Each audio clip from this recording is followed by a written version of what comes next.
we're at war all the time, still today. After thousands of years, we still go to war. We still are, people that like to fight, conquer, and that's the way we live.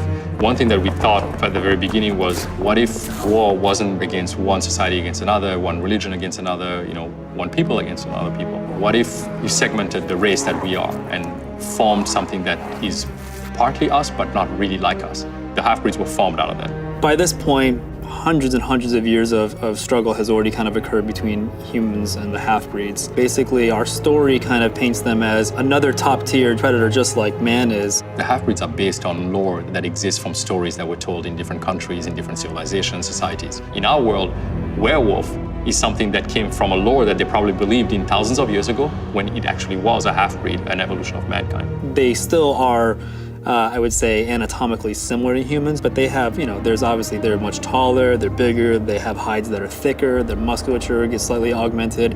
The reason why the Lycans and that particular species of half-breed is a threat, it was a question of understanding what it was about the werewolf lore that is as intelligent as you are, but is as bestial as a wolf could be. I think, to me, the most terrifying thing is that we try to basically always have some degree of a performance in them that carries a level of intelligence. They are smart. I think, to me, that's actually the scariest thing about them. And when something can look at you, size you up, and be at your equal, if not above you, I think it becomes very, very scary.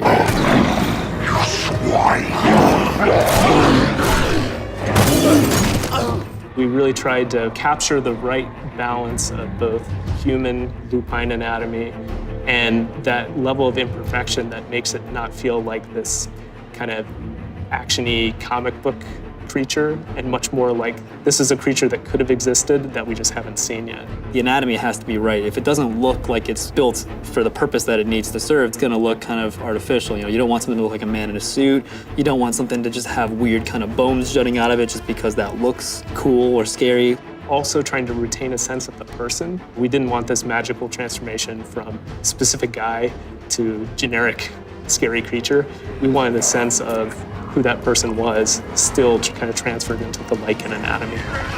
We knew that one of the pillars of the game was that we not just have Lycans, but we have the ability to transform a human into a Lycan or vice versa. We wanted no cheats. We wanted continuous, no-cut shots of this happening. And so what that means is actually transforming the anatomy.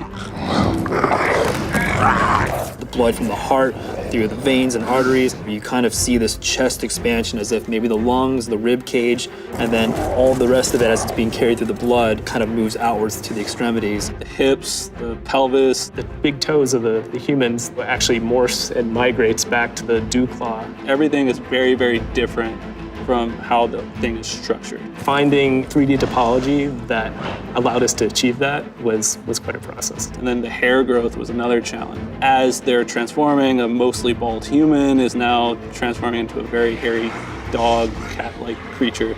On top of that, the skeletons of both characters are actually animating and transforming along with this blend shape.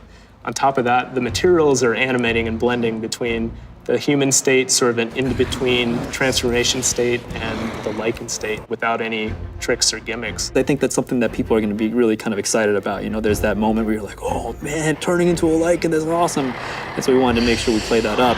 But once you feel like that thing makes sense and that it could really stand in front of you, I think there's this whole other layer of kind of emotion that sets in where you're like, wow, that's not just this thing that I take for granted as being a monster or something just, ooh, scary. It's like, that maybe could be something that, we just haven't found in the world. If they're in hiding, we don't know where they are.